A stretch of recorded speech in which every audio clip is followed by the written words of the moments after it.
Hi everyone, this is Maria, and today I would like to take you on a little tour of how I wrote my novel Butterfly Hollow, an historical fiction mystery novel for tweens. Butterfly Hollow is about an 11-year-old girl named Charlene Parker whose father is accused of a murder that she is convinced he did not commit. And so the setting is rural Tennessee, the year 1934. Butterfly Hollow took me 10 years to write. And so during that time, I did a lot of research. I was working on other projects in between, like writing children's stories for the Los Angeles Times. I was also collaborating at that time with two other authors on the Monster Moon mystery series. So whatever time I had in between, I would work on Butterfly Hollow. And after 10 years, these characters felt so real to me. I still remember the day my husband says to me, "You know they're not real, right?" And I said, "Oh, of course, I know they're not real, but actually I probably spent more time with my book characters than I have with anyone else except my dogs." My research began in libraries, the internet, Amazon where I bought books. I went on eBay and bought books all about the Great Depression, 1934. And so that was really interesting. And then I started watching things on Netflix, like documentaries, things on YouTube, documentaries. So as I was growing up and even as I was a teenager and in my 20s and 30s, I knew people who actually lived through the Great Depression. And so including my father. So I got information from them too, and I heard stories, and I incorporated some of those stories into Butterfly Hollow. Also, I would like to say that Butterfly Hollow is like a time capsule for me because some of the characters' names are from people I did know. People who really meant something to me, who are special, and I love their names, their old-fashioned names, even the dog, Rusty Nails. Here's an album that I put together in a 3-ring binder. I've been meaning to do this for so long and was so happy to finally do this.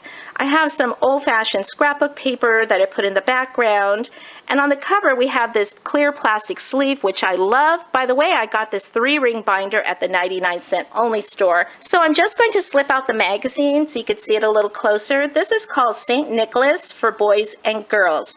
And it's dated here, May 1934. And so what I did was I went through this magazine, and I have several more that I went through.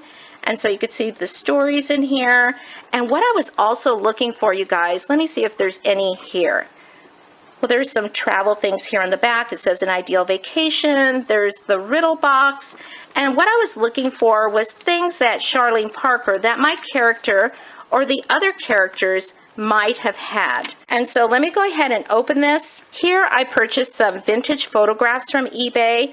eBay was a great source to do research. Even if I didn't purchase the items, I could still look at them. On some of them, like in diaries, I did purchase some diaries of a man from 33, 34, and 35. There were 3 volumes of his diaries. I've since resold them to someone who works for a museum in New York. But I got so much great information, and it was so great to see the world through a man's eyes during the Great Depression. And his job was to go out and purchase these farms and homes that everybody was losing during the Great Depression. And so he also made a trip to the World's Fair, and it was just so interesting. And so here's some pictures that I got on eBay. I kind of thought this might look like Charlene here and her dog, Rusty Nails. Here I thought Charlene would have been eating probably Kellogg's cereal. You used to be able to send box tops. Even when I was a kid, you could send box tops to get prizes. And so this is just so cute. I just really like this. And it just gave me a feeling of that era. Here's another little book, Pictures, Puzzles, and Games. And this is, again, something Charlene might have sent away for. And then here's another Kellogg's booklet. This one says The Singing Ladies Songbook. And there's songs inside. Here's Supper Song, and Mistress Mary, The Man Who Walked a Crooked Mile. And then on the back, there's the advertising. And that's what I really loved right there. Because in Butterfly Hollow, there is a store. It's Bertie Maybell's store, because every town had these little stores. Even when I was growing up, there were these mom and pop stores is what they were called. Before these big box stores, there was no Sam's Club and Costco, no Target or Walmart. And so anyways, look at this, you guys. There were little games in here. These were also by Kellogg, storybooks of games. I recognize that, Rapunzel. And all kinds of fun stuff. A little story in here, Little Red Riding Hood. Let's flip the page. There's some more vintage photographs here. I had a lot of fun collecting these. These are, to me, these are some of the people in Butterfly Hollow, the characters. And this one right here would represent Charlene's parents before they got married, when times were good and prosperous.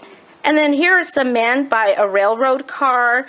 And so Charlene's daddy used to work for the railroad before he lost his job during the Great Depression. This photo right here represents Charlene's teacher, Miss Sweetwater. And so she's quite a character herself. One of the things Charlene collected are these Dick Tracy playing cards. And so I'm sure a lot of children were collecting these and played with these. And so Dick Tracy was a comic book character. He was in the Sunday comics, and I believe he was also on the radio. There's some more Dick Tracy cards. Here are some vintage Valentines that I also purchased on eBay. Like, everything in here is from eBay. And there are some more Valentines here. And this Valentine here, I would assume that Charlene would save this. Maybe this is something that her daddy gave her mama when they were sweethearts before they got married. Here's another sheet protector that you can put baseball cards in, but I've used it to tuck in some of the small things Charlene might have had. There's some matchbook covers here, and if you notice, the advertisements are like for Wrigley's gum, Baby Ruth candy bars. It says 5 cents there. There's even a tiny piece of dentine gum. And I also have like a good luck piece. It's the shape of a horseshoe with a penny you could put in it. There's also some bottle caps that still have the cork in them. And then Charlene, like every kid, would want some lucky pieces, just like this one right here. So I have a lucky penny, and I also have a 1934 50-cent piece. And this right here is so tiny. Let me take it out and show you. I thought this was so cute, and I thought Charlene would certainly want to have this. What kid wouldn't? It's like a little genie, and it's like a little button, and it's metal. And it was so much fun finding this stuff on eBay. I also have some 1934 Sunday comics. So here is Dick Tracy. I did pay quite a bit for these. This is Lovey Dovey. This one I think is called Harold Teen. So it looks like it's about a teenager of the time.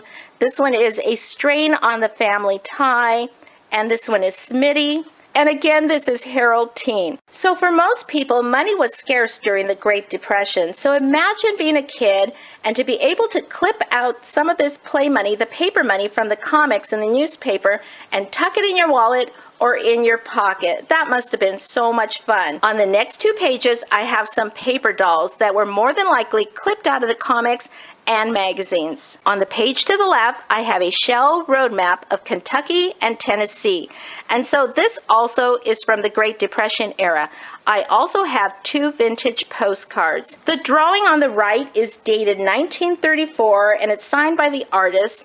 And so I had purchased a collection of these drawings that I will show you in the following pages. So on this next page, I found this 1934 New Weather Almanac and Handbook of Valuable Information. So this was very valuable to me as a writer because it has weather forecasts and storm warnings and things like that. It was also valuable to me as a writer and to my story because it has Dr. Miles advertisement. So this is Dr. Miles Nerving Liquid Effervescent Tablets. And so apparently this was good for a lot of things, including bad headaches, which my character's mama has bad headaches in the story. And so she does take her nerving. So little things like that add to the story. I also found this vintage J. Gordy Jeweler envelope. It's from Louisville, Kentucky, so around the same area. It even has the person's name on here. It's a little ripped up, but I thought it was kind of cool. So here are some of the other drawings that I got in that collection of sketches, and I just really love these. They're so much fun. And there's some more here.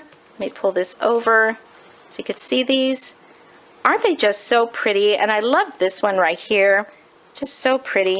And look at some of them. They have real character faces. Just really, really like these. I wanted to show you this one right here of this cranky old lady. I just thought that was so funny.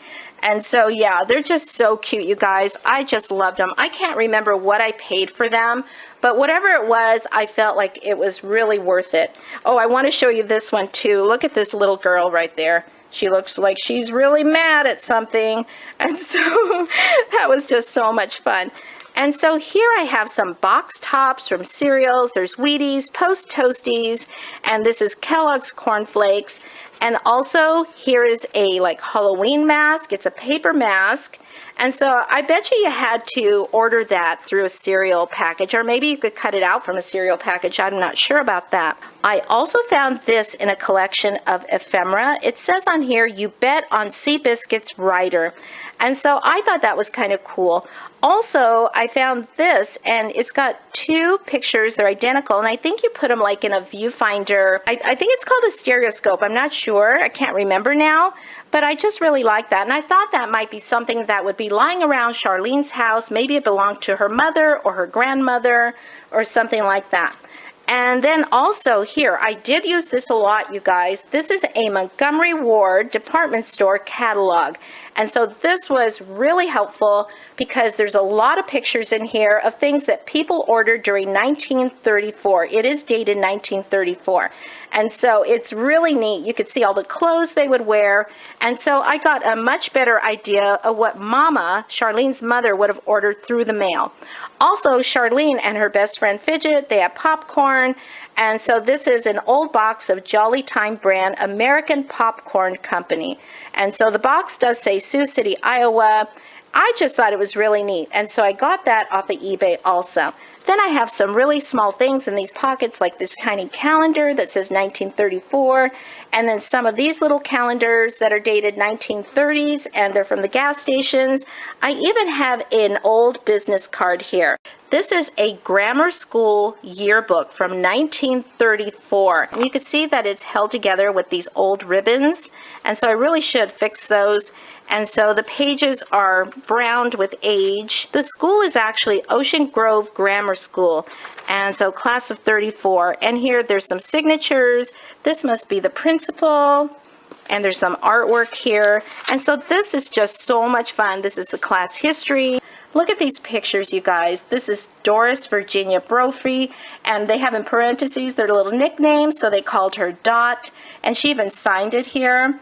And this one is Myra Jean Austin, and her nickname was Beanie. This boy here, his name is Raymond Theodore Beekman. His nickname is Beats.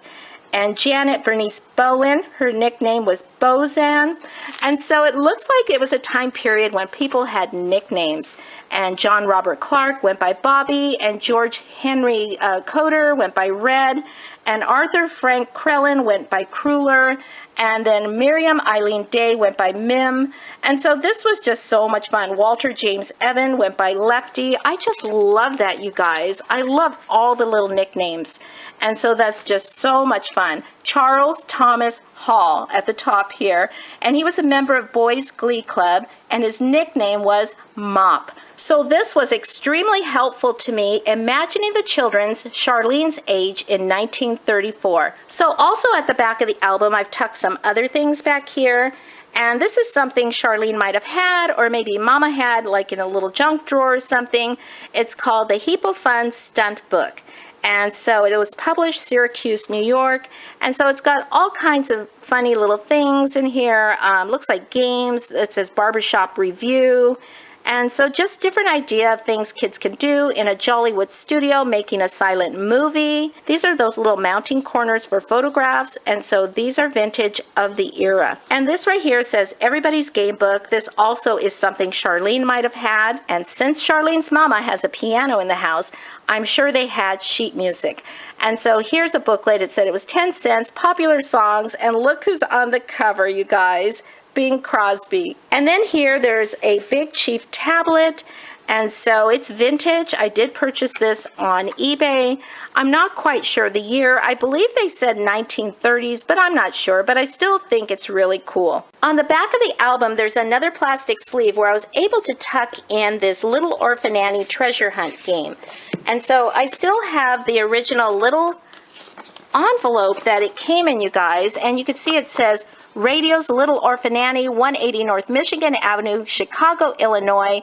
And so this is something that Charlene and other children of the Great Depression during that era would have been able to send in some money, box tops or something to order this from the radio. And so, yeah, I thought that was really cool. And so here's the game.